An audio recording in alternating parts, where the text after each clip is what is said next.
Welcome to chess, ladies and gentlemen. I appreciate you guys very much for stopping by. We do have the Armageddon just got done between Shakhriyar Mamedyarov and Wesley. So, trying to be the first to post. If you didn't catch the game, it's an insane, crazy game. I know it's super duper early morning out there in the Philippines. So, if you most likely are probably asleep, unless you stayed up late. But of course, for all my people that are coming from the Philippines, I will say mabuhay. Kamusta na aking magkaibigan. Masaya kang makita kang muli. I appreciate you guys very much for stopping by. Yeah, man. So anybody who's coming from Azerbaijan, I will say salam and chak sagol to you. I appreciate you guys very much for stopping by. But man, if you guys are ready to go, like I'm ready to go, let's take a look, see what we have for this game, man. So we got knight to f3. And, you know, sometimes you do see, like, openings being a little bit different in the blitz portion. Just, you know, players are kind of trying to throw, you know, the other player off. You know, one of the things about these really quick games is if you can make somebody burn a lot of time, you know, then, I mean, that's almost as good as, like, playing an actual good game. Playing good moves. Because you're just making the person spend time.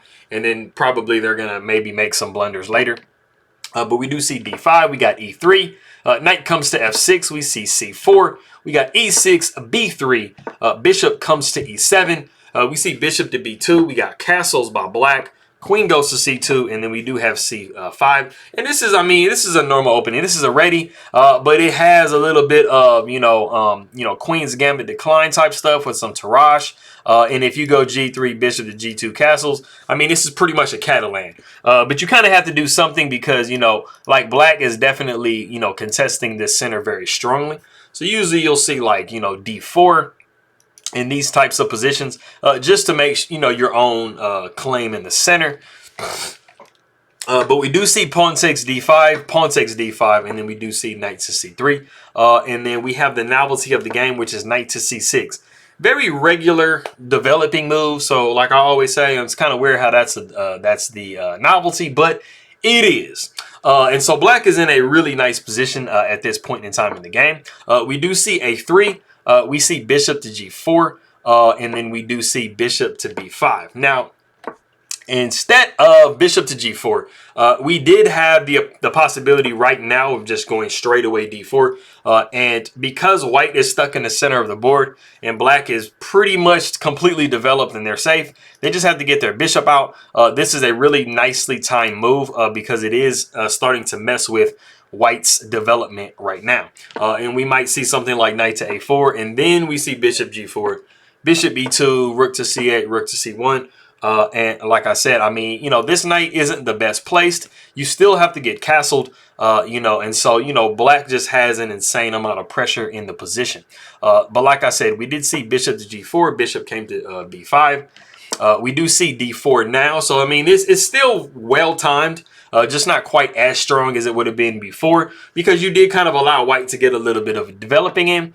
So the knight comes to e4, and then we do see bishop taking f3. And this is a very critical point in the game. This does definitely give white a little bit after the pawn takes. You know, you do have this open G file, which definitely comes into play later on in the game. What we could have seen after knight came to e4 right here, the queen just coming to d5. And this is like, you know, completely, you know, great for black.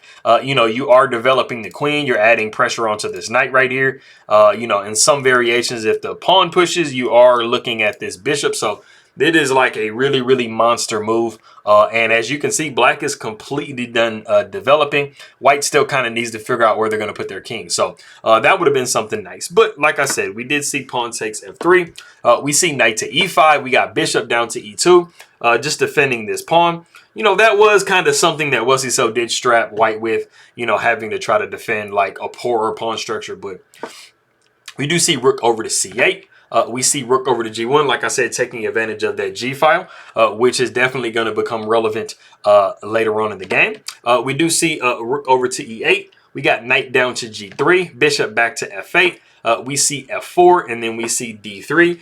And even though this looks kind of bad because you're like, man, this is like, this is like, you know, attacking, you know, this is forking my pieces. But, you know, this knight is attacked as well. So you are, you know, kind of mutually attacking each other. So the queen just goes back to b1. We see pawn taking e2, and of course we're going to be taking on e5. You have to, you know, restore material equality. But like I said, this G file is looking pretty tasty. This knight is going to go somewhere, and then this bishop is kind of alive. So you pretty much have everything. This rook, this knight hopping up, this bishop, this queen are all kind of like, you know, trained on that king side. And that is very, very relevant for white. So we do see knight back to d7, and then we see the centralization of the queen, which, you know, something that Wesley had the ability to do before. You know, Shaq is doing it right now. It wasn't the absolute best move, but, you know, you're just getting your pieces you know, into the action. Like I said, you just literally have all of these pieces, you know, knight jumping, rook coming up. This king is going to come up and capture this pawn at some point, but it's not defendable, so you don't really have to be, you know, too hasty with capturing it.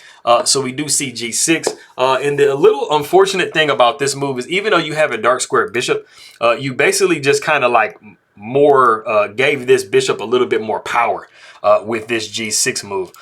It wasn't the best, simply because you have all these dark squares that are, you know, weak around the king and need to be defended now. And so you will see this definitely come into play. So these couple different decisions that Wesley made in this game right here to this point are really just giving Shaq a lot more than he needs. So we do see f4. We're just, you know, taking care of the e5 pawn. We see c4. Trying to break up black structure, also trying to, you know, get this knight into the game with knight to c5. So Shaq shuts that down with b4. He's like, I don't want any knight c5 stuff.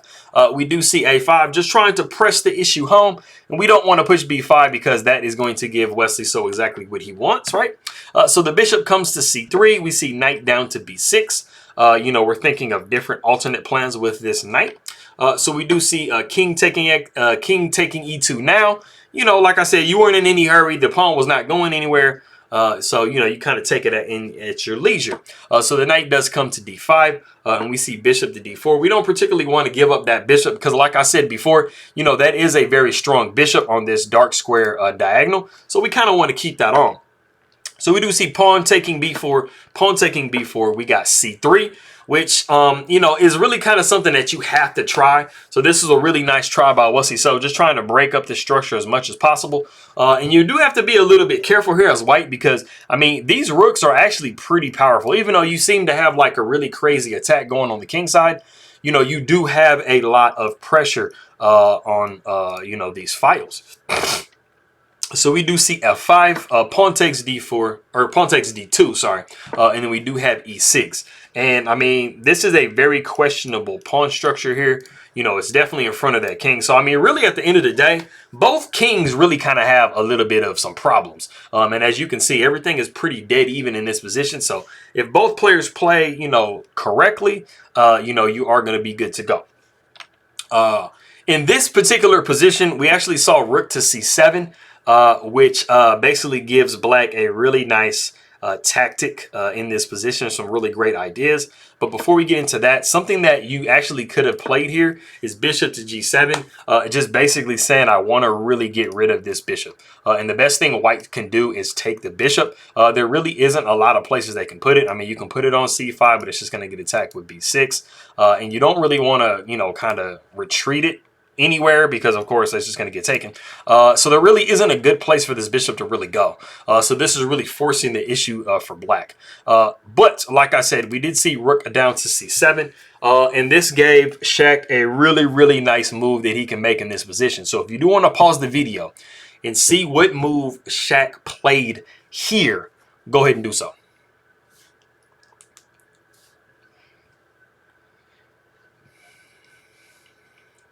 Okay, so like I said before, you know, all of white's pieces are pretty much like kind of trained on this king side. I mean, it's looking really, really dangerous.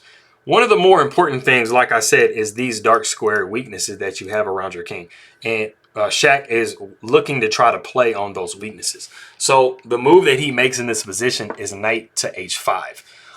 And There is a very real threat of the queen just snapping this knight off the board. And after the queen takes back, this knight is going to jump into f6.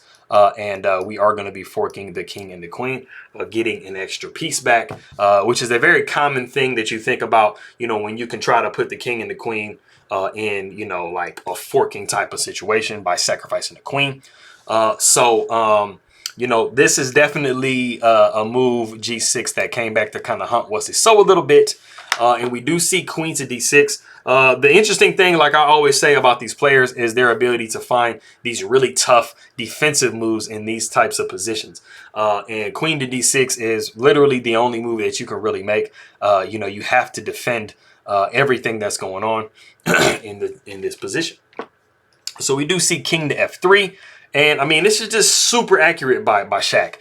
You know, they were talking about this move in the broadcast, and they were like, he's not going to play that move. Like, it's just so crazy. Like, because you're thinking like you're in a position that you're just relentlessly attacking your opponent. Why would you play king to f3? But that was literally the best move in the position, and Shaq found it. So, you know, kudos to Shaq for playing like he's playing right now. But we do see queen taking h2 by Wesley. And something that you know, there's a very big like idea in this position that black really wants to try to do, and it is pawn taking e6 instead of taking pawn. And then after the pawn takes g6, we play h6, and we're just trying to like really keep it closed. That's also another thing. That's also something else a little bit further down. But like I said, we did see queen taking h2. The rook came to h1. We see the queen going back to d6. We see rook a to g1. And this was another opportunity for, you know, f takes e6 to be played. It's actually a little bit more potent in this position, but it brings you to the same exact situation where you're just trying to, you know, keep the position as closed as possible, because these rooks are like really crazy in your position. Like I said, you know, you got this knight, you got these rooks, you got this queen, you got this bishop. Every single piece that Shaq has is trying to basically just like do the most damage to Wesley. So, but we do see bishop to h6 in this position. And the unfortunate thing about this move is that under certain circumstances, you know, you are trying to attack this pawn, but this is an undefended square that you just put the bishop on. So it is not the best move. We do see bishop to e5, and this is just straight up winning in exchange. We do see queen over to c6, bishop takes c7.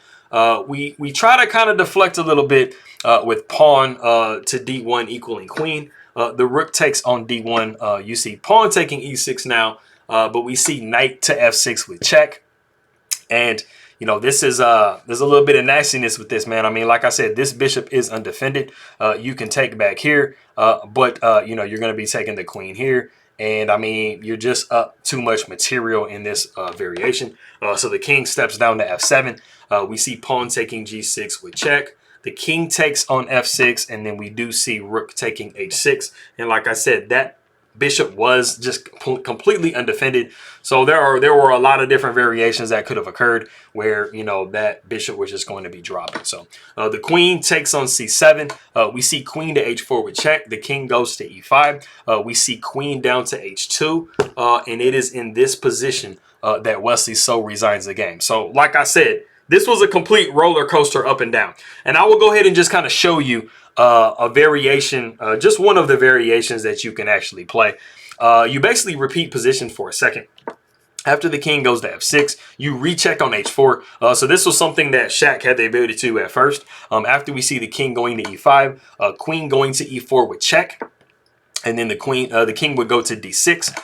We would see rook taking d5 with check, pawn taking d5, and then we would be discovering a check on the king with pawn takes h7 with check on from this rook, like I was saying. The queen is going to go up. We see queen to d5 with check. The king goes back to c8, and then we see the very nasty, you know, pawn goes to h8 with, you know, a queens. So, I mean, black has a really bad decision to make. There aren't any checks that you can place, and you really just have to give this this rook up. But as you guys can see, I mean, you take the rook, this rook takes. I mean, this is just checkmating. You could take with the queen and just get checkmate. So that is that game. But like I said, I mean, both players definitely had really great chances in that game. And so it's the perfect type of roller coaster that you want to see. But I appreciate everybody very much for stopping by. Maraming salamat aking makaibigan. Let me see. Chak sa goal. And I will see everybody next time.